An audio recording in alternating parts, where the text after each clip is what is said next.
Dr. Gosar, you will take the question first. This is the last question. Thanks a bunch. You guys have been great tonight. Being a historian, it's going to be a history question.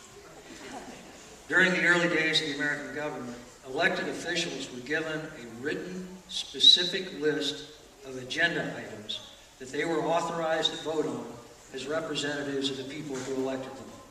And they were held accountable if they strayed from that agenda.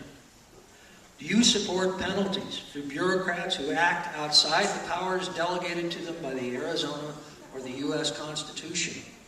Why or why not?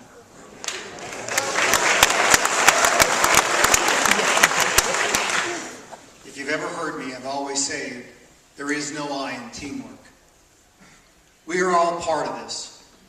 I thought that representatives were truly people that came from the environment that they represented.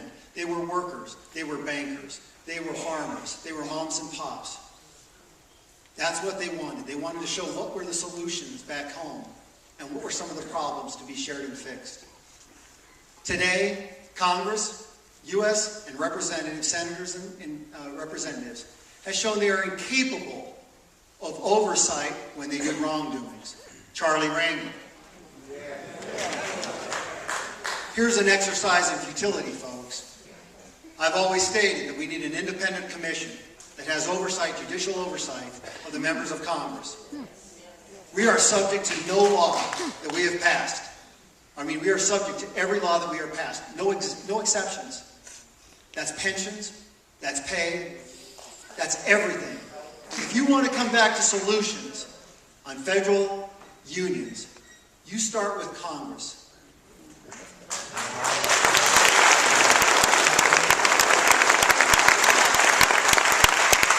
I can't ask you if I don't ask myself.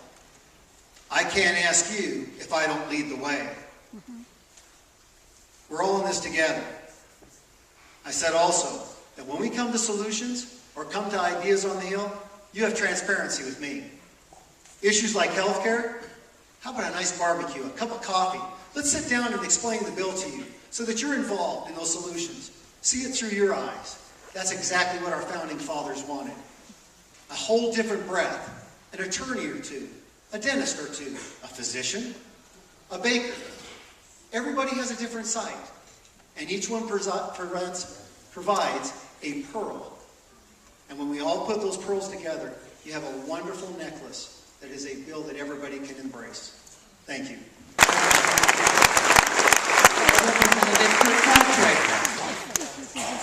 No one's above the law. I'm a former prosecutor, and that includes Congress. I was one of the first people to call for the resignation of Charlie Rangel. We need to hold Congress accountable. As members of Congress, we need to hold each other accountable and enforce a higher standard of ethics. I believe that as a member of Congress, I am no better than anyone out there. And that's why I introduced a bill that would require that Congress cut its pay by 5%. I was home last December shoveling snow with my neighbors, and they're telling me about folks who've been pink-slipped, furloughed, lost their jobs. And I said, Congress should take a pay cut. It would be the first time since the Great Depression. So I introduced the legislation. While I'm not very popular with my colleagues, 75% of Americans believe that Congress should take a pay cut. And I lead by example because I already write 5% of my pay back to the Bureau of Public Debt on the 1st of every month. And look, folks, I get it. I'm a mom. I never would ever think that I was above the law or that I was better than anybody else. But there are folks who do. And we need to make sure that those folks, again, listen to the voices of the American people. Mr. Millian, you get the last word of the segment. Just on this question, correct? The question, I believe, was asked whether or not I support penalties, and yes, I would be in favor of that. I have no concerns on supporting penalties when we violate the laws, when we misbehave. Those are simple things. From the private sector, the things that happen in Congress, I would have been thrown in jail. You can't behave like that in a public office and expect to then be rewarded for it with lifetime retirement or other kinds of cushy benefits.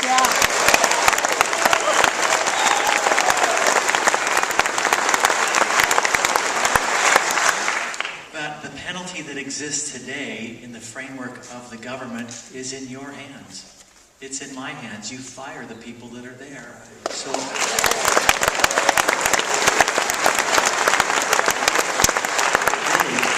asking you to do that. Fire the standing career politicians that we have in office today.